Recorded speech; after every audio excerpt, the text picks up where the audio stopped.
few weeks ago, you may have seen that we upgraded our RV internet with the PepWave. Well, now that we're at the park, we have a package waiting for us. It is Starlink Mini. All right, now the update is done. We're gonna run our first speed test. All right, so I wanted to show you guys something. I'm not driving, first of all. And in this video earlier, we showed you that we got Starlink Mini. Well, it says you can't use it going down the road, but right now we are going down the road at 55 miles an hour.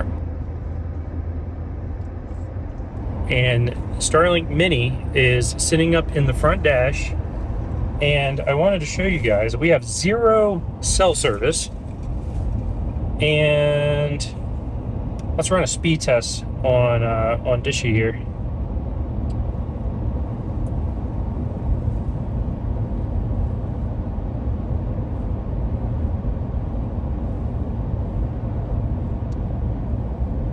A 131 down, and we're looking at like 12 up. That's insane. That is so cool. Like right now, it's actually headed. It's actually pointing south because we're driving south, but it's doing good. But like we turn or go to a gas station or something like that where it blocks its view, and then it's not going to. It doesn't have any service, so it will drop out and come back, drop out and come back. But it definitely gives you a great option to still have service while you're in the middle of nowhere, Montana nowhere. We're gonna get a suction cup mount and put it up on the like to the sunroof, and then that way you can just drive around. I mean, it's okay up in the dash right now, and we're gonna get like a black cover for it, so it's not as much glare on the windshield, but you know, it'd be pretty cool up in the sunroof too. Anyways, wanted to show you guys how great of an option this is if you're trying to be really remote and still work and stay connected.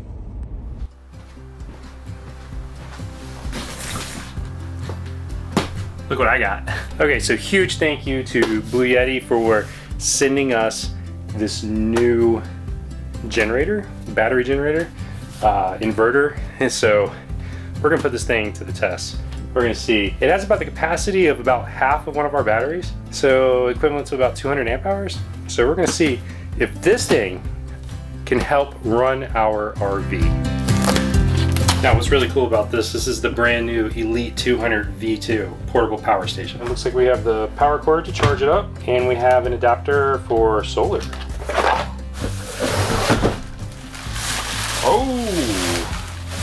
Oh, that's nice. All right, so this thing outputs 2,600 watts. That's 2,073 watt hours.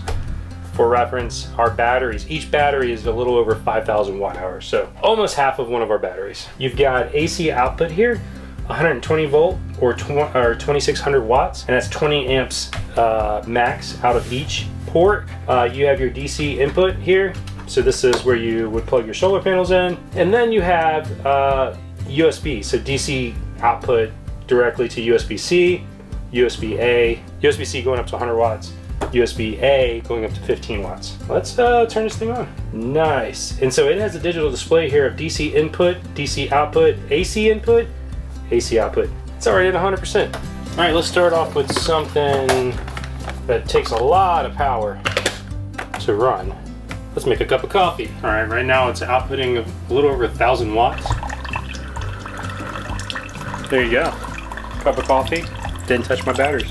You know, another way you could use this would be put a heater on it. So right now it's pretty cold, so let's see if it can handle a heater. Yeah, so this thing is handling 1,500 watts continuous output. All right, let's see what else we can do.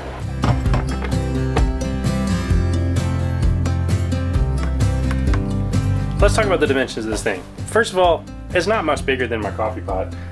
It weighs in about 50 pounds. Another thing, if you're boondocking out in an RV, like you don't want to use your batteries too much, right? You could probably run a fan with this thing if you wanted to overnight. You can also cook with it, so electric skillet, things like that.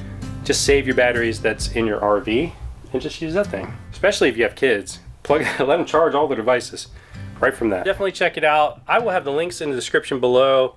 Thank you again, Blue Yeti, for sending this to us, and we can't wait to be using it in the wild. We only got into 2 jams today, and we drove all the way up to Gardner, which is amazing, and Mammoth is amazing. We didn't get to explore it though because we had hair appointments to get to back at West Yellowstone. So we went to, Angela and I went to a salon that's right there by the IMAX theater in West Yellowstone, and let's see if I can remember the name. It's called Uptown Image Hair Salon. I was like, I can't do what? I wanted to be short enough so it doesn't knot up when I wear hoodies. And Kamika did my hair, and then the owner, Clarissa, did Angela's hair.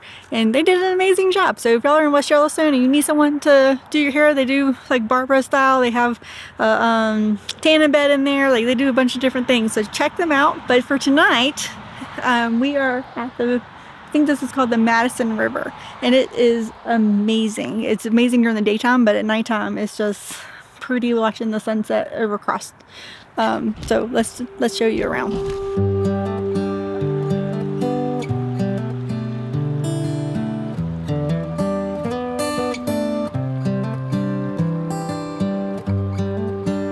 That is where we're at for the evening. Harold is flying back from Pensacola tonight, so he will land about 9:30 our time down in Idaho Falls, and then he's got to drive up to where we're staying at in Island Park. Sorry, I didn't want to talk with the engine coming up to me. He is flying into Idaho Falls, and then he's got to make the drive up to Island Park. So tomorrow he'll get to explore the park with us. So that will be awesome. So can't wait to show you around. What's up, everyone? Today we are kicking off our Yellowstone video, but we want to give you some information about the park itself, and then we're also going to go explore some areas that are off the beaten path. And then yeah, it's just going to be a really fun video, and hope you guys enjoy a little look at Yellowstone National Park. What are we doing to? We are going to pick up Bella and Cooper from a boarding facility. And you're supposed to go past like 2 beautiful lakes, so we're going to show y'all the view along the way, and then I'll give you the information for the boarding, because if you're in this area you might want to have your dogs boarded so you can go enjoy the park for a day without worrying about coming home to feed them or let them out or any other things.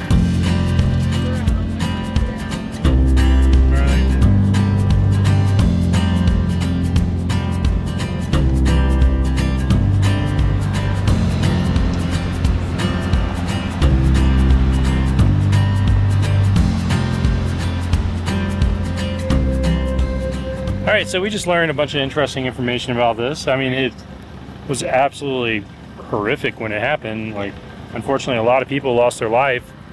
Yeah, so what happened during the earthquake was it was August 17th, so we're actually here on its anniversary. Yeah, unknowingly. Yeah, unknowingly. But the earthquake caused an avalanche, and the avalanche clogged the river and created, and then at the same time it also lifted the other lake. Well, and the whole basin dropped 20 feet. Yep, and so it ended up filling up with water, and there was 28 campers that were trapped and ended up drowning. Yeah, well, a couple of them got killed in the avalanche itself, but the majority of them actually passed away with the water rising. Yeah, that was sad.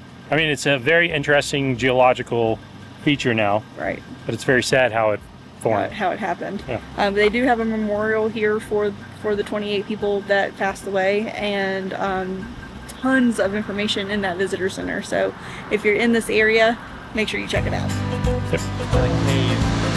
There's a wall like that with 100 oracles, and you can sit right in the middle.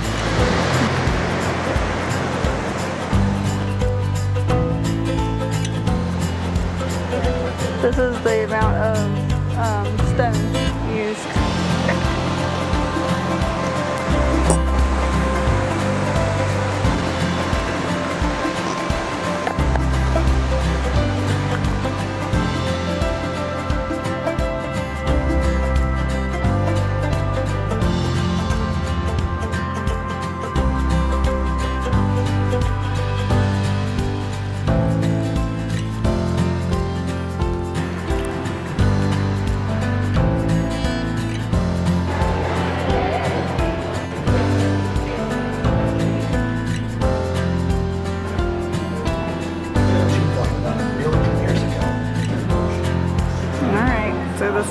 get some pretty epic shots.